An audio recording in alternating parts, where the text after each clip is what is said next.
National Weather Service in Sterling, Virginia, has issued a tornado warning for Charles County in southern Maryland until 7:30 p.m. Eastern Daylight Time.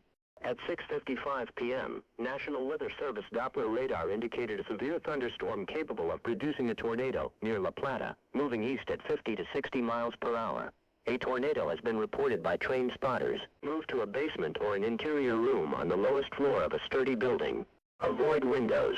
If you are in a mobile home, a vehicle, or outdoors, move to the closest substantial shelter and protect yourself from flying objects. Repeating.